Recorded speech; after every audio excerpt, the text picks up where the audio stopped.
शास्त्र हैं। दुनिया में किसी धर्म और संप्रदाय में उतने शास्त्र नहीं हैं जितने जैन शासन में हैं।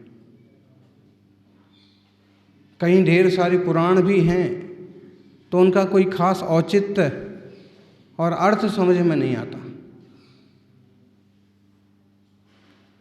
लेकिन सर्वज्ञ वाणी से आए हुए जिन वाणी के, जिन शासन के जो शास्त्र हैं, वे अपने आप में परिपूर्णता लिए हुए हेतु पुरुषर और दिशा देने वाले हैं। हम कुंद कुंद स्वामी के अष्टपाहुड़ में से बोध पाहुड़ की बात करें, उसका मंगलाचरण है। बहु सत्थ अथ जाने संजम सम्मत शुद्ध तौ यरणे बंदिताइरिये कसाय मलबज्जिदे शुद्धे शैल जन बोहणत्थम जिणमग्गे जिणवरहि जह भणियम बुच्छामि समासेनय छक्का ही अंकरम सुणः। एक छोटा सा ग्रंथ है ये, इसमें टोटल 62-63 गाथाएं हैं।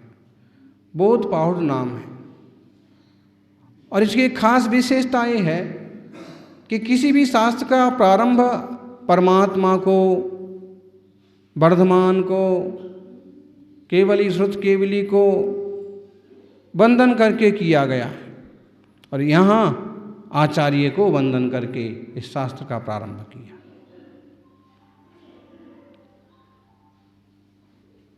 ग्यारह ऐसी बातें सामने रखी हैं कि जिनके बल पर वो कुछ ऐसी चीज़ें स्पष्ट करना चाहते हैं, जनता को सिखाना चाहते हैं जो उनके लिए बहुत उपयोगी हैं।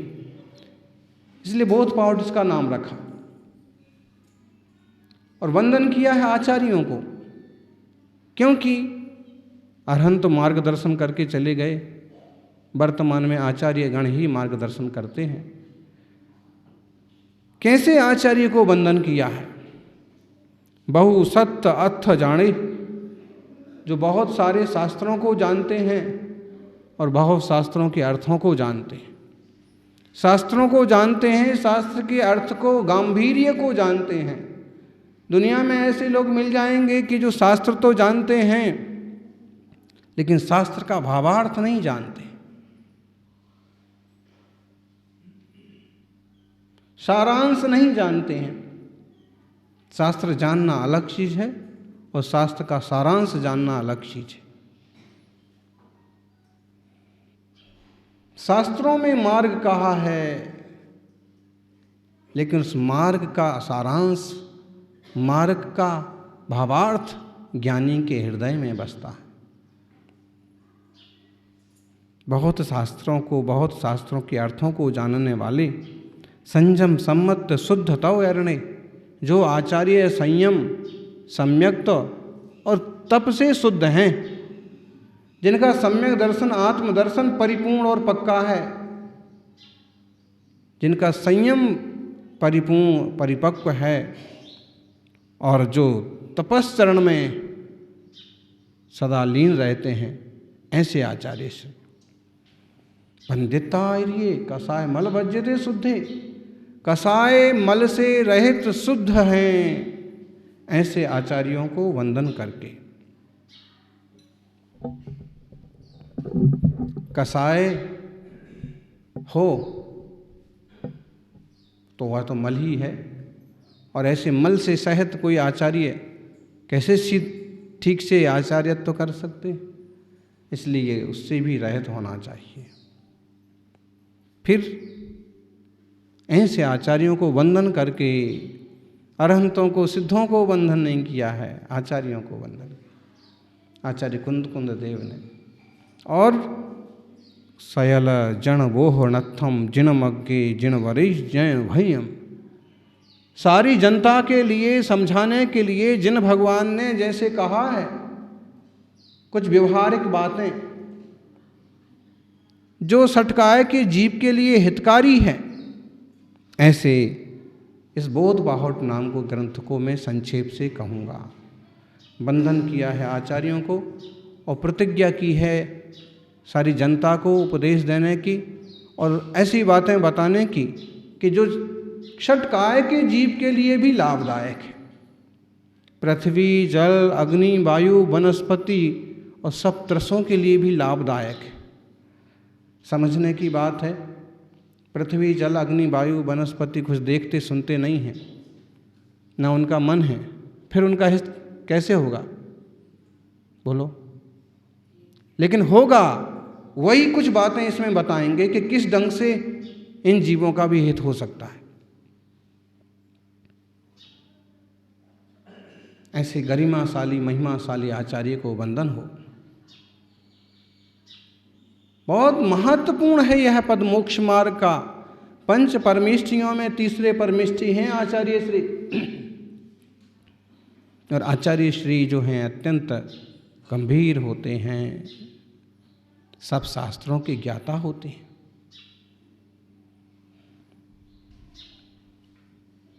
बहुत सत तथ्य जाने, बहुत शास्त्रों को अर्थों को जानने वाले होते हैं। कई बार लोग महावीर कीर्ति जैसे आचार्य पर टिप्पणी करते हैं, कुछ लोग, 2-4 लोग, एक तो वो 18 भाषाओं की ज्ञाता थे, उसको कर देते हैं गौण, उसका बनाते हैं मजाक, ऐसे कैसे हो सकता है। और फिर जो तंत्र मंत्र वगैरह के जो ज्ञाता थे, उसको बनाते हैं निंदा का सूत्र कि तंत्र मंत्र करने वालों की परंपरा।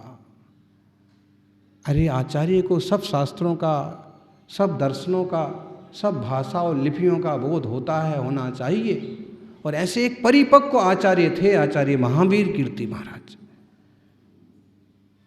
जिन जैसा बहुश्रुत आचार्य आज तक हुआ नहीं है।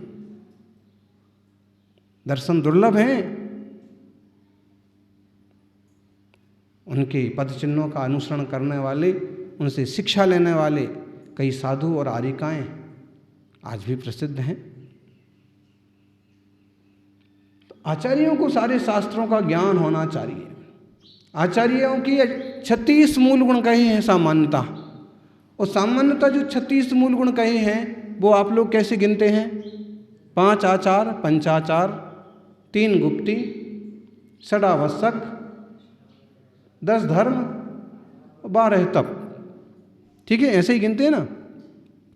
पंचाचार, दर्शनाचार, ज्ञानाचार, चारित्राचार, तपाचार, वीर्याचार,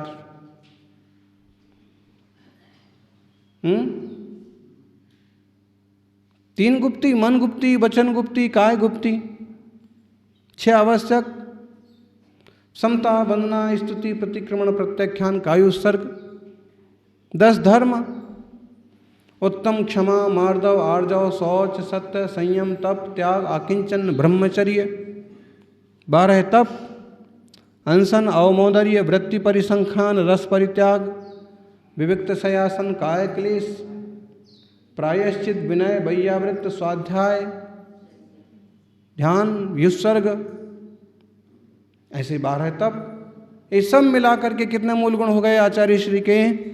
36। आचार्य में मुनिराज के 28 मूल गुण तो होना ही चाहिए। 5 महाव्रत, 5 समिति, 5 इंद्रिय निरोध, 6 आवश्यक और 7 विशेष गुण। उसके अलावा उपाध्याय वाले 25 मूल गुण भी होना चाहिए। श्रुत ज्ञान के 11 अंग, 14 पूर्व, और उसके अलावा जो यहाँ पर कहे गए हैं वे गुण भी होना चाहिए। तो वो परिपूर्ण आचार्य हैं। डिग्रियां बांट दी, कहीं से भी ले ली, उसका कोई औचित्य नहीं। 36 मूल गुण हैं ये सामान्यतः जो प्रसिद्ध हैं। दूसरी तरह से 36 मूल गुण, 3 तरह से 36 मूल गुण की बात करते हैं। दूसरी तरह से 36 मूल गुण, पहला प्रकार आया ध्यान में, पंचाचार, त्रैगुप्ती, षडावश्यक, 10 धर्म, 12 तप। दूसरा प्रकार सम्यक दर्शन के 8 गुण, सम्यक ज्ञान के 8 गुण, अर्थाचार, व्यंजनाचार आदि। सम्यक चारित्र के 8 प्रवचन मात्रिका और 12 तप। सम्यक दर्शन के 8 गुण, निसंकित, निकांचित, निर्विचिकित्सा, अमूढ़ दृष्टि, उपगूहन, स्थितिकरण, वात्सल और प्रभावना, ये 8 सम्यक ज्ञान के 8। ग्रंथार्थो भय पूर्णम काले विनीन सोपधानम च बहुमानीन समिन्वित मनिन्नम ज्ञानमाराध्यम। कौन से हैं सम्यक ज्ञान के 8 अंग, 8 गुण? ग्रंथाचार, अर्थाचार, उभयाचार, कालाचार, उपधानाचार, बहुमानाचार, अनिन्नाचार और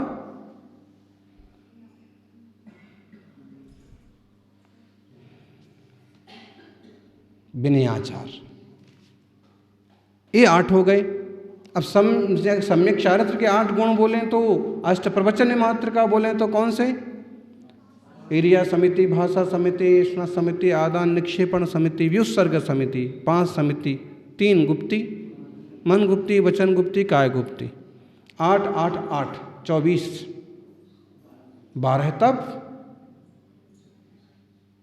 6 बाह्य तप, 6 अंतरंग तप, प्रायश्चित, विनय, वैयावृत्त, स्वाध्याय, व्युत्सर्ग, ध्यान,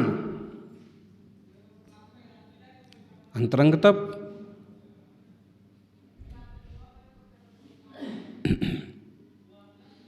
और बहिरंग तप कौन से? अनशन, अवमोदर्य, वृत्ति परिसंख्या, रस परित्याग, विगत सयासन, काय क्लेश। कितने हो गए? दूसरे तरह से आचार्य श्री के 36 मूल गुण हैं। लगभग वही बात वही है कि आचार्य का मतलब बहुत निखरा हुआ व्यक्तित्व। और फिर तीसरे तरह से जो सामने चर्चा है, तीसरे तरह से आचार्य श्री के मूल गुण कहे हैं 8 आचारवत्वादि, निर्यापक के गुण कहे हैं। वो निर्यापक का मतलब है ड्राइवर, निर्यापक का मतलब है कप्तान, निर्यापक का मतलब है नाव को किनारे तक व्यवस्थित रूप से ले जाने वाला। निर्यापक का या निर्वापक का मतलब है अच्छी तरह से बीज बो करके उसकी फसल पकने तक पूरी कोशिश और मेहनत करने वाला। तो सब ये 8 गुण निर्यापक के भी कहे हैं। आचार्य परमेष्ठी में निर्यापकत्व गुण होता है। कौन से 8 गुण? जो तीसरे प्रकार से, तो सबसे पहले आचारवत्वादि 8 गुण। 10 स्थिति कल्प, कितने हो गए? 18। 12 तप और 6 विशेष गुण। सबको समझने जैसी बात है। आचार्यों के दर्शन आप करते हैं, उनमें कौन से गुण होना चाहिए, कौन से गुण हैं,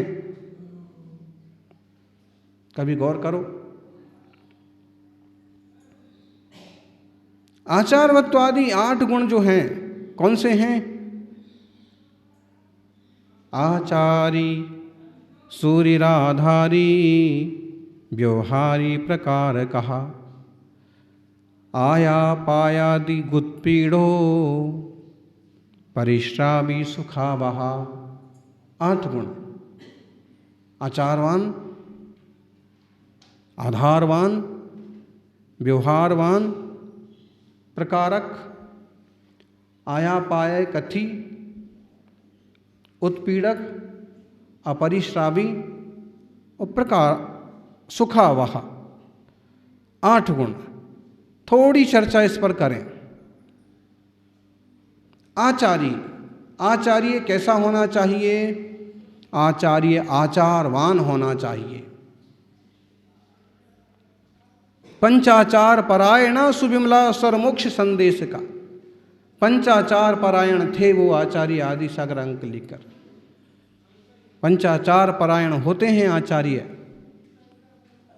दर्शनाचार, ज्ञानाचार, चारित्राचार, तपाचार, वीर्याचार, नाम से ही समझ में आ रहा है।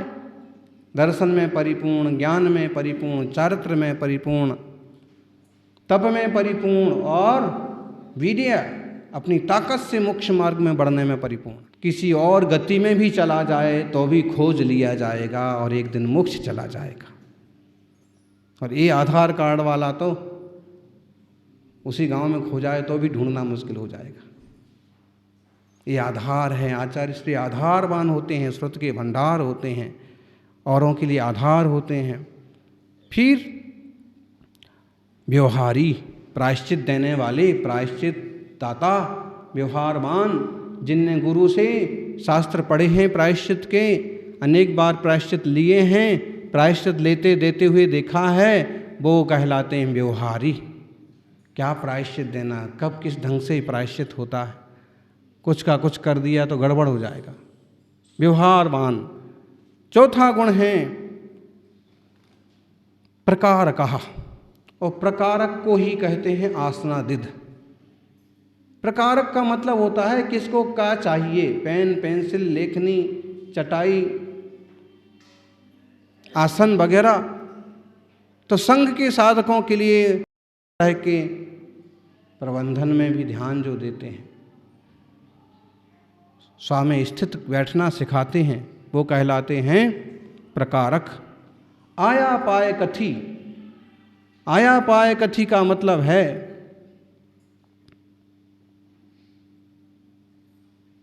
कोई समाधि करना चाहते हैं तो उनके सारे के सारे दोष निकलवाना, क्या क्या आय हुई है जिंदगी में, क्या क्या अपाय हुआ है, क्या नुकसान किया है, क्या फायदा हुआ है, वो सब पूछ लेना। और अगर वह साफ साफ सारी बात बता देता है तो उसकी प्रशंसा करना कि ये साधु महान हैं, धन्य हैं और ये शुद्ध हो गए हैं, इनने सारी आलोचना कर ली है। और जो गड़बड़ करता है उसकी सबके सामने भी निंदा कर सकते हैं कि बड़ा बना फिरता है, समाधि करना चाहता है और इसने क्या गलतियां की हैं वो बताता भी नहीं है। ऐसे आचार्य आया पाय कथी, पूरा हिसाब किताब, इसको क्या बोलेंगे अपन, अकाउंटर। हाँ, फिर और बात है दोषाभाषक। दोषाभाषक का मतलब है, दोषाभाषक के लिए यहाँ उत्पीड़क शब्द आया है। अगर वो कुछ नहीं बताना चाहता है तो भी उससे निकलवा लेते हैं। श्याल मुंह में दबाया हुआ मांस जैसे शेर को देर करके निगल देता है ना, आचार्य श्री ऐसे होते हैं।